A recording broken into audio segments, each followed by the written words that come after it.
Fala pessoal, tudo certo aí com vocês? Vamos dar continuidade, né, a esse capítulo 2, tá, da frente B.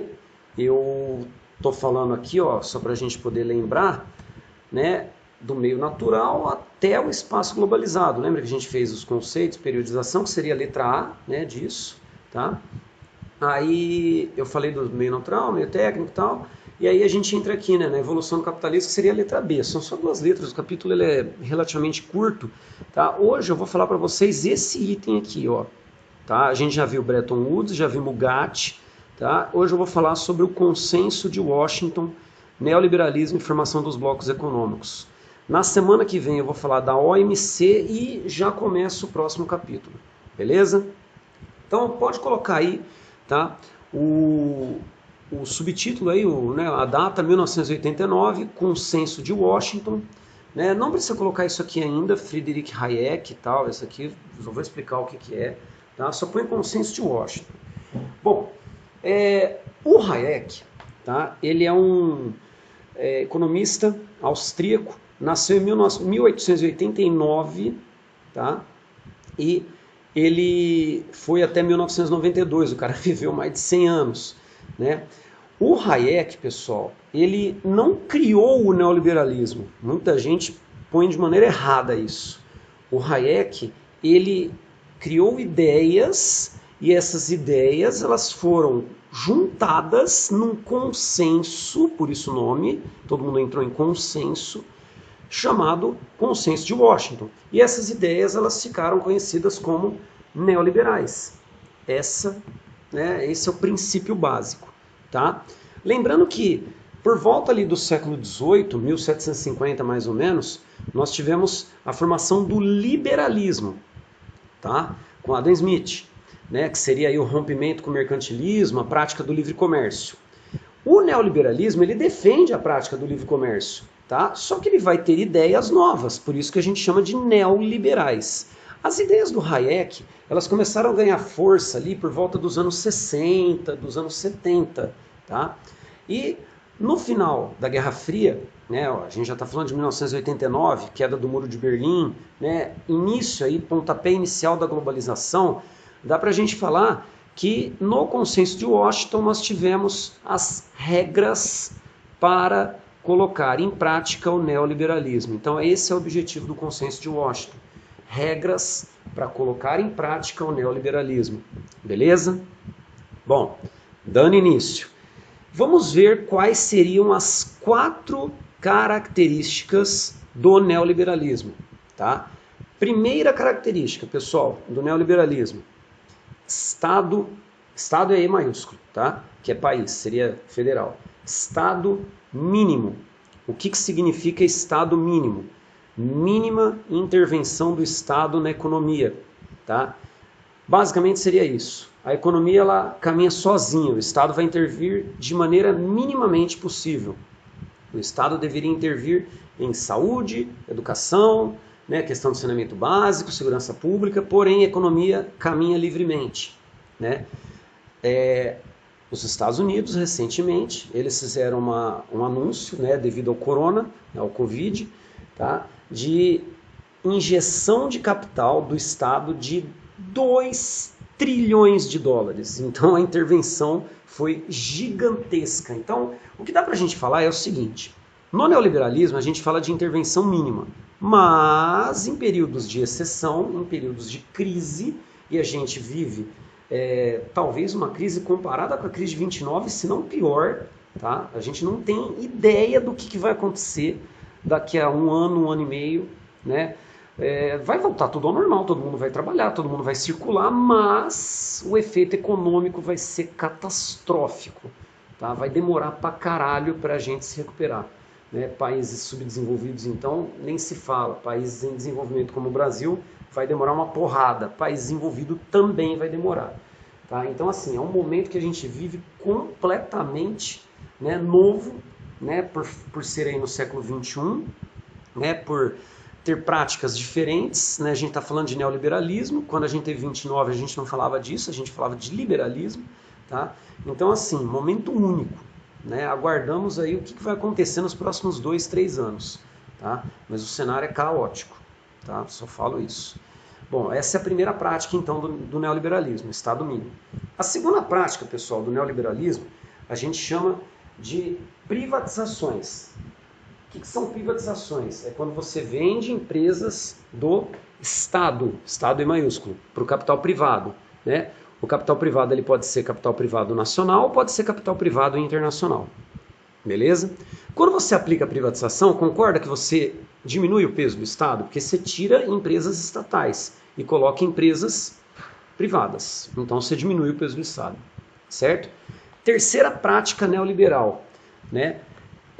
Flexibilização de leis trabalhistas. Está acontecendo isso agora, né? Algumas leis trabalhistas estão sendo flexibilizadas para poder tentar contornar esse cenário de crise, né? Algumas empresas estão tendo aí a possibilidade de ter diminuição da jornada de trabalho, estão falando até de corte de salário, tá? Um negócio meio trash, beleza? Mas, né, flexibilizar leis trabalhistas é isso, é você trabalhar com ideias diferentes do que vinha sendo praticada, né?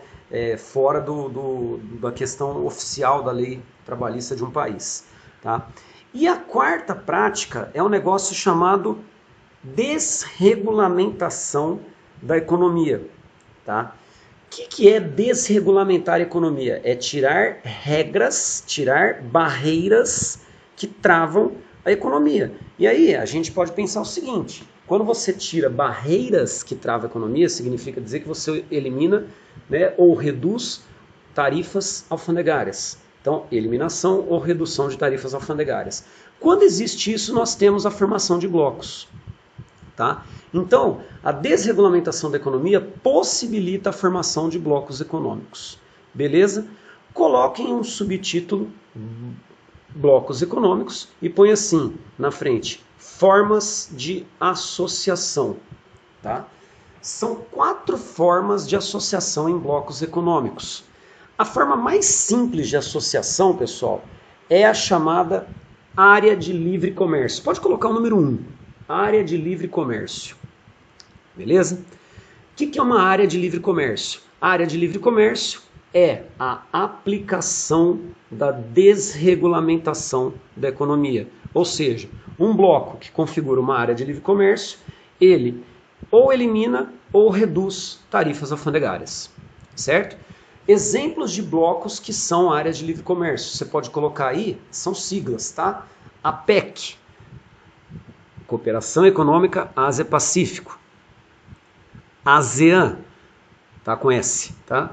Associação das Nações do Sudeste Asiático.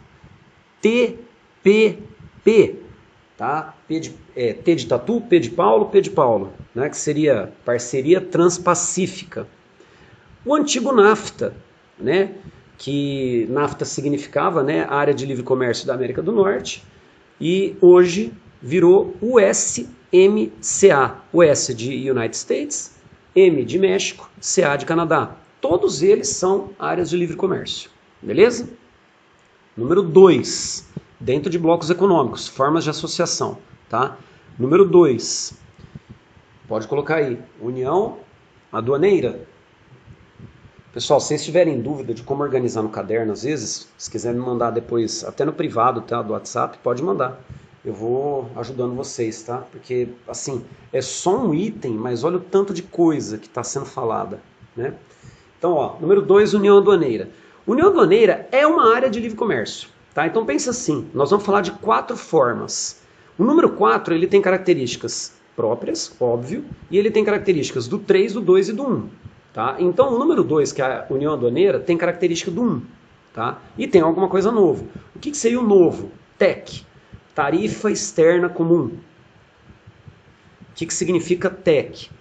É o seguinte, é quando você tem tarifas comuns para países que não pertencem ao bloco. Tá? Então vamos lá. O exemplo, pessoal, de união aduaneira, pode colocar aí, é o Mercosul. O nosso Mercosul aqui é uma união aduaneira. Tá? Como que acontece isso? Né? O que seria essa tarifa externa comum? Vamos lá. Se o Brasil estabelece uma relação, né, para poder exportar soja para a China, e a tarifa é 1%, tá? A Argentina também produz soja. Se a Argentina vai estabelecer linha de exportação de soja para a China, a tarifa tem que ser 1%. Tem que ser a mesma tarifa para país fora do bloco. Beleza? Isso aí é o número 2. O número 3 é mercado comum. Tá? Pode colocar aí o que significa mercado comum. Livre circulação de pessoas, mercadorias, capital é grana, tá? Capital e serviços. Isso é mercado comum.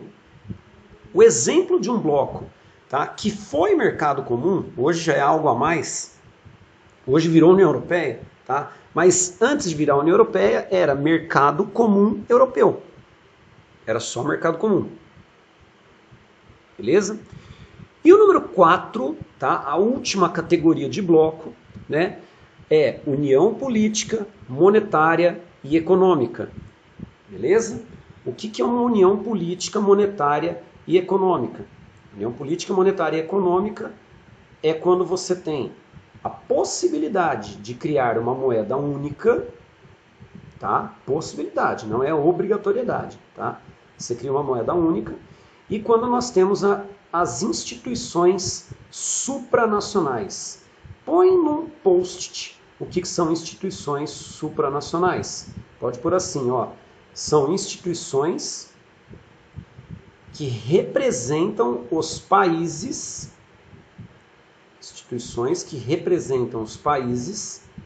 dentro de um bloco. Por exemplo, pessoal, na União Europeia nós temos o Parlamento Europeu, nós temos o Conselho Europeu, nós temos a Comissão Europeia, o Banco Central Europeu. São tudo instituições que pertencem à União Europeia e cada membro da União Europeia tem membros, tem pessoas, tá? Falando, para não falar membro de novo, tem pessoas que compõem essas instituições, só que dentro do bloco, tá? Dentro da União Europeia. Então vamos lá, na Alemanha. A Alemanha tem eleição, por exemplo, dentro da Alemanha, para pessoas fazerem parte do Parlamento Europeu. Deu para entender? Você tem eleição na Alemanha para fazer parte do Parlamento Alemão. E a população alemã escolhe pessoas para fazer parte do Parlamento Europeu, porque a Alemanha está dentro da União Europeia. Seria isso. Tá? O exemplo de bloco, que é uma união política, monetária e econômica, pode colocar aí, é a própria União Europeia. Fechou? Esse é um assunto que a gente vai falar hoje.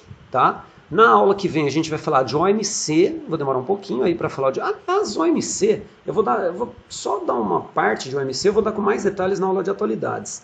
Agora que eu lembrei, eu vou falar de OMC em atualidades, tá? A gente vai só passar por cima aqui, na aula de atualidades a gente vai dar mais detalhes. E aí na semana que vem eu já começo também o capítulo 3, já do outro livro. Fechou, pessoal? Já eu mando atividades aí para vocês. É nóis, tamo junto, hein?